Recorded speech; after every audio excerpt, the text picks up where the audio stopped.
the false promises of Arvind Kejriwal, and because some of these compulsions, promises have been made in the past, so the compulsion for the current governments or the incumbents or even the aspirants to continue with the promises while delivering on governance. So celebrations have begun for the BJP. Yes.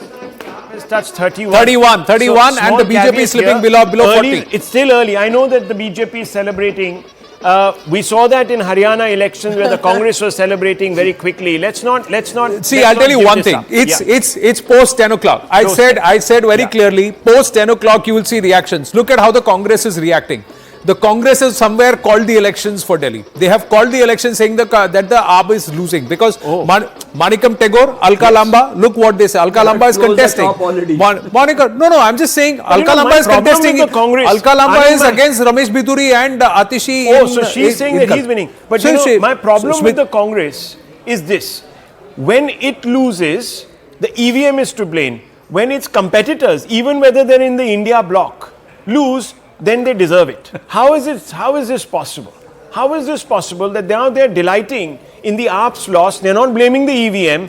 Rahul Gandhi yesterday, and I saw that press conference, there was Supriya Sule on one side and there was another leader from Sanjay Raut on the other. He's sitting in the middle and he says, I'm speaking for all the opposition. Today, is this party speaking for all the opposition? Is it going to speak up for the AAP and say, no, there is something wrong with the EVM, the EC didn't tell us what the overall turnout was, they only gave it to us late. Now, you can't do this. No. Sharad Pawar's NCP, Sanjay Raut and Rahul Gandhi, these three parties are not all the opposition.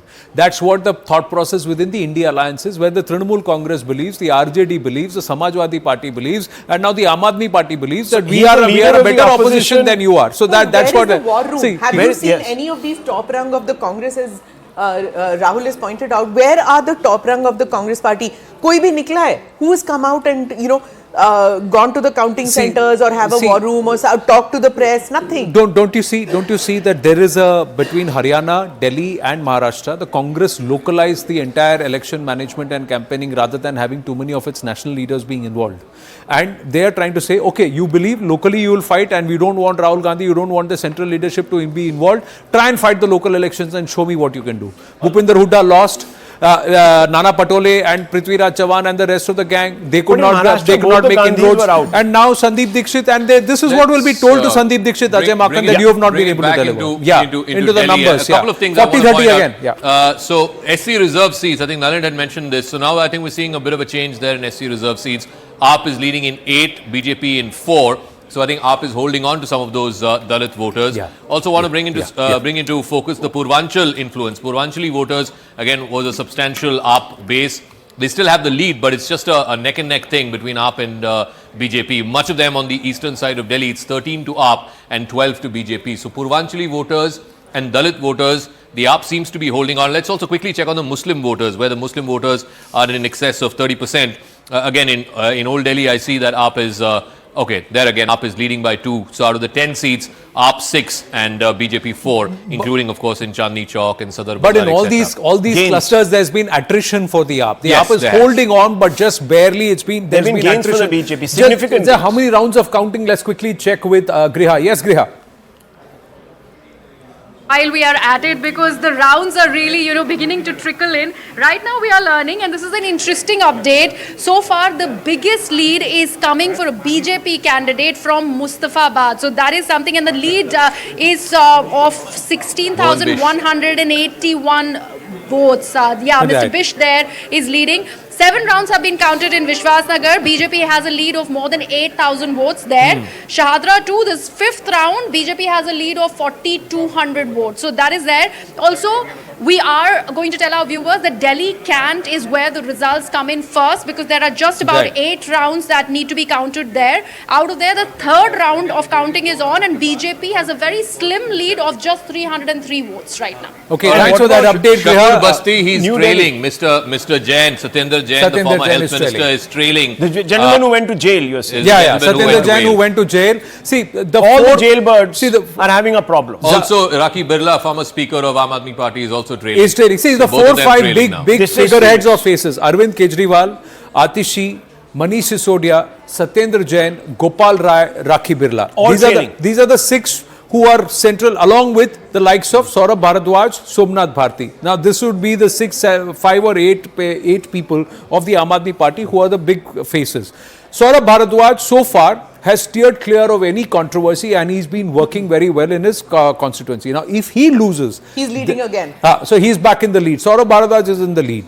The rest, Rakhi Birla was speaker, but the other 6 have been part of this entire core Arvind Kejriwal model of governance, and also the inner control. So Arvind, if he lost control, he depended on Manish Sisodia, Gopal Rai. The only ones in the AAP and then there is also Sanjay Singh, who's an MP who's not contesting in this election. The only ones in the AAP right now who are safe are the Rajya Sabha lot.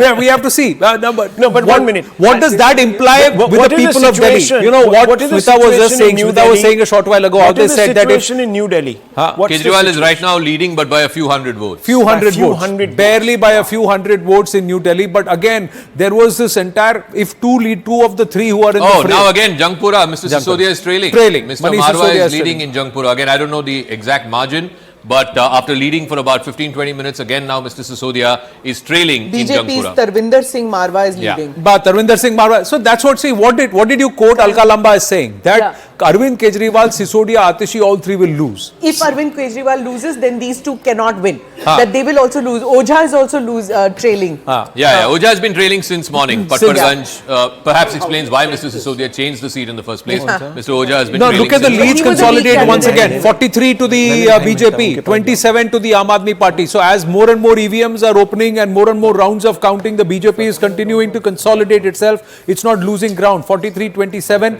Ramesh Biduri, when he spoke with us, he said 39 to 50 is my range, although I've been saying 46 seats.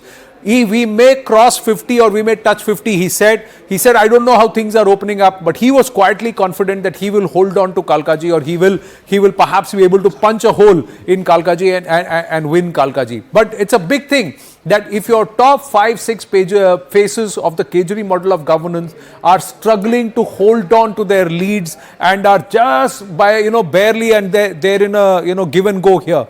Now, it's 43. Yes, Nalin, you were wanting to make a point. Yeah, I want to make a point that now let's wait and see another half an hour for the leads. But one thing is very clear: the BJP has fought this election like a startup.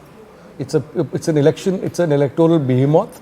But see, when the Congress makes gains, it gains often at the expense because other guy is just not performing well, right? What the BJP has done is it's gone into the opponent's backyard and it's really wresting gains from up right from its core backyard. That tells you something about the nature of politics of the BJP at the moment. And what I think in a national context, from June 4 to now, you've had Haryana, you've had Maharashtra, you've had Delhi. You've basically had a full circle. All the gains, all the losses BJP has had, it's kind of recovered those. I would say it's in a stronger position than much more stronger position than it was then. And Delhi means it's recovered. I want all of you to also weigh in on this part that Ramesh Biduri said. He said a promise that's been made already, a dole that's been given, cannot be taken away immediately because that causes dissonance. So we have no other option but to continue the existing dole but deliver a better form of governance. And he said this trend started from the south. He says Tamil Nadu, Telangana, Bengal, Karnataka, they have all started this, and now we have to want to do it because the voter has now been spoiled. He says, हाथ के नीचे पत्थर के नीचे हाथ है तो झट से खींचोगे तो छिल जाएगा. So you got to take it out slowly. You got to wean them away slowly. Doles, in the Juggi seats out of 18, it's neck and neck. AAP 9, BJP 9, and I think you're right. I mean, it'll be decided in these